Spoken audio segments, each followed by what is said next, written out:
नासे रोग हरे सब पीरा जपत निरंतर हनुमत वीरा। આ જીવનમાં જે ઘણાને એવું લાગે હો કે કેન્સર મટાડશે, દવા કરીએ તો કેન્સર મટે, અને દુઆ હનુમાન ની રાખીએ તો મદદ કરે, વહેલું મટે. આમ તો બોલો WHO વિશ્વ સંસ્થા, હેલ્થ વિશ્વ સંસ્થા, એને જાહેર કર્યું છે કે બાકી તો બધી સુનામી આવે પણ કેન્સરની સુનામી આવે છે. એવું જાહેર કર્યું છે કે ગઈકાલે આખા વિશ્વની અંદર લોકોમાં કેન્સર વ્યાપી જાય 2050 સુધીમાં. એનું કારણ છે લોકો ઓલા બધા પેકેટ ખાય છે ને, હા પેલા નાઇટ્રોજન ભરેલા નહીં આવતા, હા ફૂડ પેકેટ, આ બધા પેલી વેફર ને આન તેન બધું તૈયાર જે ખાય છે, તૈયાર અથાણા ખાય છે, આ બધું જે કેમિકલ યુક્ત છે એને કારણે લોકોને પેટના કેન્સર, ગળાના કેન્સર, અન્નળીના કેન્સર, આંતરડાના કેન્સર ચાલુ થઈ ગયા. એટલે પછી કહે કે અમને કોઈ વ્યસન નહોતું તોય અમને કેન્સર આવ્યું ક્યાંથી? પણ આપણે જ લાવીએ છીએ. આ પ્લાસ્ટિકના કપમાં ચા પી પીને કેન્સર અંદર જાય છે. પછી આપણે આ તૈયાર વસ્તુઓ, તૈયાર ડુપ્લિકેટ પનીર ને આ બધું જાય છે. હા, મોંઘાને બદલે સસ્તું લેવા જાય, પેટ બગાડે અને આપણને કેન્સર મૂકી જાય. હવે તો કેરીને પણ દવા છાંટી છાંટીને હારી કરે છે, તો કેરી ખાવાથી પણ કેન્સર થાય. હા, એટલે આ બધું ધ્યાન રાખવું પડે એવું છે. જે ડુપ્લિકેટ વસ્તુઓ આવી અને જેટલી કેમિકલ વાળી વસ્તુ આવે, હવે માણસ શું છે કે રાંધવાનું આળસું થઈ ગયું એટલે તૈયાર મગાવી લઈએ. ગઈકાલે તો હું જોતો તો સમાચારમાં, મહારાષ્ટ્રની અંદર એક આઈસ્ક્રીમની ફેક્ટરીમાં ઉંદરડા આટા માળે ને વંદા આટા માળે ને માખીઓ પણ બને ને હવે એ લોકો પાસે આઈસ્ક્રીમ ખાય. અરે ભાઈ, ખરેખર આપણે રેસ્ટોરન્ટમાં ખાવા જઈએ, આગળનું ટેબલ ચોખ્ખું હોય પણ રહોડું ચોખ્ખું છે કે નહીં એ ખબર કરી? એ ચોખ્ખું ન હોય તો એ રાંધેલો ખોરાક કેવો આપણે ખાઈએ છીએ એ આપણને ખબર નથી. સ્વાદમાં છે પણ અંદર ગંદકી છે એ ખબર નથી. એટલે તો માણસમાં આ કેન્સર વ્યાપ્યું, બહેનોમાં પણ કેન્સર આવ્યું અને ધીમે ધીમે આગળ વધ્યું. નહીતર બહેનોમાં ભાગ્યે જ ક્યાંક જોવા મળતું પણ કેન્સર હતું નહીં. પણ હવે બધા પછી હોટલમાં જવા માંડી ગયા એટલે હવે ઉછીના આ તો રૂપિયા દઈને રોગ લાયા. અને એટલે જ કીધું છે ઘરનું રાંધેલું માણસને રોગમાંથી મુક્ત કરે, ને રોગ જાય, નાશે રોગ હરે સબ પીરા. એ રોગ જાય તો ભક્તિ થાય, બાકી ભક્તિ થતી નથી. સામાન્ય દાંત દુખતો હોય ને તો એ રાતે ઊંઘ ન આવે, એમાં ભક્તિમાં મન લાગે ખરું? તો પેલા તો શરીર સારું રહેવું જોઈએ ને. શરીર સારું રાખવું હોય તો અન્ન સારું જોઈએ, અને અનહારું હાટું થઈને ઘરે રાંધેલું ખાવું જોઈએ. અટાણે તો રાતે ઓર્ડર કરે ને ઓલો ઝોમેટો વાળો આવીને દઈ જાય. હા, ઓનલાઈન ઓર્ડર કરીને દઈ જાય. ખબર નહીં લોકો સુવિધા ભોગવે છે કે દુવિધામાં ઊભા થાય છે એ જ ખબર નથી. અને એટલે યાદ રાખવું જોઈએ કે જેટલી આળસ કરીશું ને એટલા આપણે રોગમાં ભેરાઈશું. ભલે વિજ્ઞાન આગળ વધીને રોગ મટાડતું હોય પણ આપણે ખાઈને રોગ ઉભા કરીએ છીએ. પાતો એના જેવું થયું, કોઈ કાદવમાં પગ પડ્યો હોય તો નળ પાસે જવાય, પણ કઈ નળ જોઈને કાદવમાં પડાય? આ ધ્યાન રાખવું જોઈએ કે વિજ્ઞાન ભલે આગળ વધ્યું પણ એને જોઈને કઈ કેન્સર લઈ આવે નહીં. કેન્સર લાવે, હર ઘરમાં કેન્સર હોય છે 2050 સુધીમાં, આવો એ લોકોનો અંદાજ છે. સારું તો નહીં આવે પણ ખરાબ આવશે. અને હનુમાનજી કઈ એમને થોડા મટાડી દેવાય ને ફૂંક મારીને? આપણે દવા કરવી પડે, મહેનત કરવી પડે, ચરી પાડવી પડે, ધ્યાન રાખવું પડે, સારવાર લેવી પડે. નાની ઉંમરમાં કેન્સર થવાના કારણ શું છે? આપણા જેવા તો 60-70 વર્ષે બીડી ટેકાવીને બેઠા હોય તોય કેન્સર નથી થતા લ્યો. પણ એના બીજા ખોરાકો સારા હોય, એને બજારના ધખારા ના હોય. આ તો બજારમાંથી લાવીએ છીએ. તો હનુમાનજીને દોષ દેવાનું કારણ નહીં. હનુમાનજી તો 4 દોષ, જન્મ, મૃત્યુ, જરા, વ્યાધિ, આ 4 દોષમાંથી મુક્ત કરે. આ 4 મોટા રોગ છે જીવનના: જન્મ, મૃત્યુ, જરા ને વ્યાધિ. હવે જો જન્મમાંથી મુક્ત થવું હોય તો ભક્તિ કરવી પડે. તો મૃત્યુ સુધરે તો ભક્તિ આવતે જન્મો ન થાય. એટલે મૃત્યુ આ બે મોટા રોગ છે, જન્મ મૃત્યુ. જરા એટલે બુઢાપો. હવે બુઢાપામાં આવ્યા વિના રહેવાનું નથી.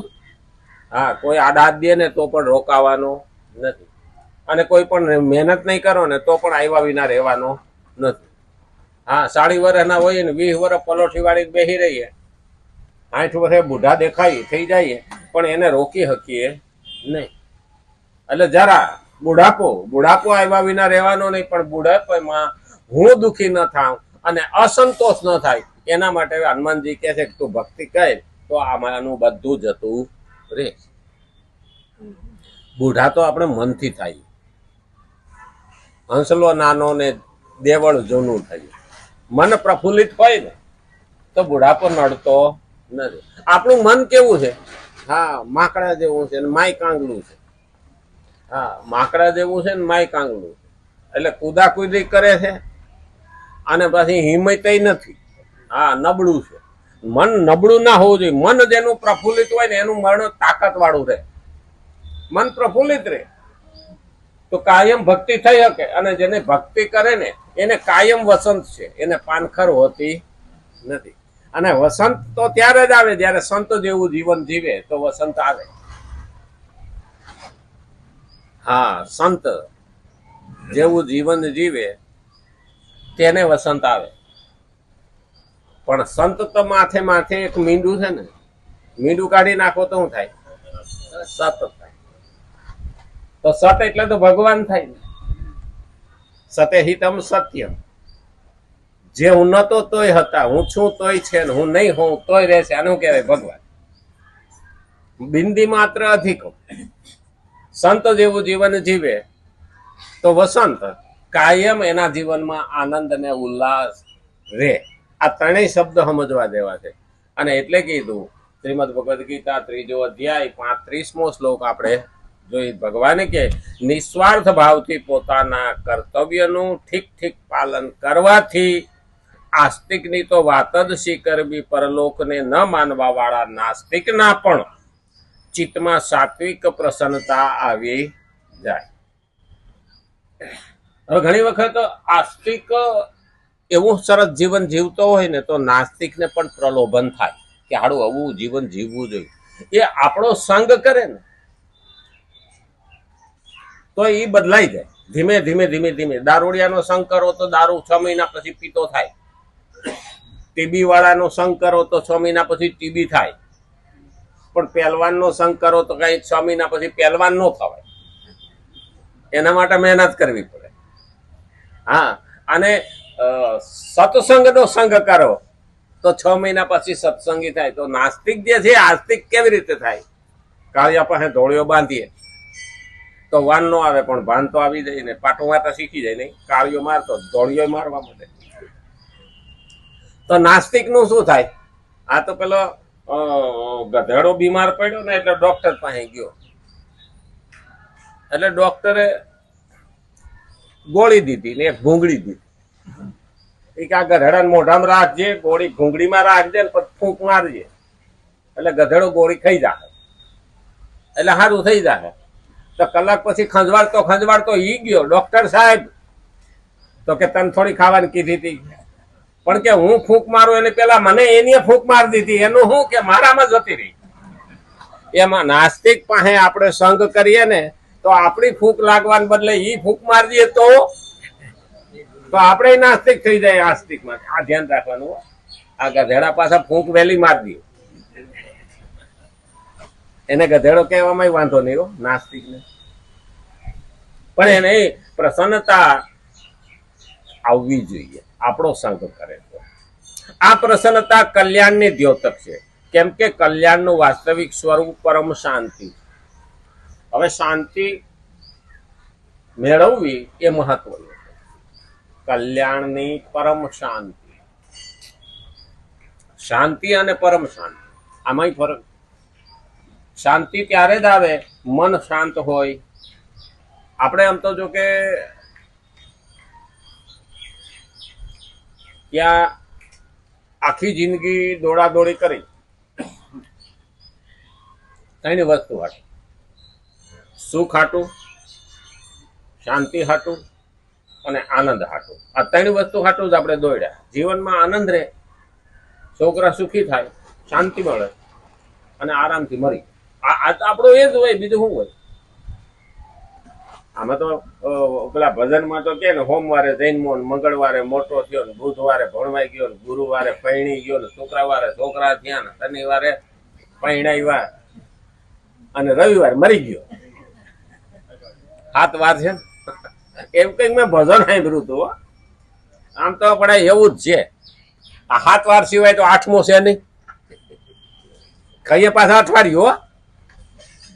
હા, રવિ પછી તો સોમ છે, ત્રીજો મંગળવાર, ચોથો બુધ ગુરુ, 5મો છઠ્ઠો શુક્રવાર, છેલ્લો 7મો શનિવાર છે. એમ 7 દિવસનું અઠવાડિયું ગણાય. પણ અમારું શાસ્ત્ર તો એમ કે છે રવિ એટલે સૂર્ય. રવિ એટલે સૂર્ય. સૂર્યનું નામ રવિ છે. રવિ એટલે સૂર્ય. તો સૂર્ય ને જયારે રવિવાર આવે, સૂર્યને નમસ્કાર થાય, તેજસ્વીતા આવે, તો સોમ એટલે ચંદ્ર જેવી શીતળતા મળે, એટલે સોમ. અને આ બે થાય તો મંગળ જીવનમાં આવે, અને મંગળ થાય તો બુદ્ધિ વધે, એટલે બુધવાર આવે. અને તો જ માણસમાં ગુરુતા આવે અને ગુરુ બને. આ બુદ્ધિ વધે, તેજ વધે, હા, શીતળતા વધે, તો પછી ગુરુ બને. અને ગુરુ થયા પછી જીવન શુભ્ર બને, શુક્ર આવે, શાંત બને. અને તો પછી શનિવાર છે, હા, શનિ આડો ફરે નહીં, મદદ કરે.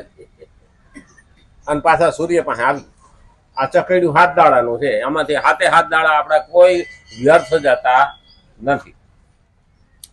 એટલે કીધું છે આ પ્રસન્નતા કલ્યાણની દ્યોતક છે. કેમ કે કલ્યાણનું વાસ્તવિક સ્વરૂપ પરમ શાંતિ. માણસને પરમ શાંતિ ત્યારે જ મળે કે અંદર હાય હોય ને હૈયાપીઠ ના હોય, હૃદયમાં ઉદ્વેગ હોય, મન અશાંત હોય, બુદ્ધિ તર્ક વિતર્ક કરતી હોય અને ચિત્ત ઠેકાણે ના હોય, તો એ ક્યારેય પરમ શાંતિને પામતો નથી. પછી આપણે બોલીએ ખરા, આપણે શું હાલે શાંતિ. હા, શાંતિ તો ન કે શાંતિ. હા, શાંતિ. અમારે એક અમે ભણતા ને તો અહીંયા મેહાણા જિલ્લાના એક શિક્ષક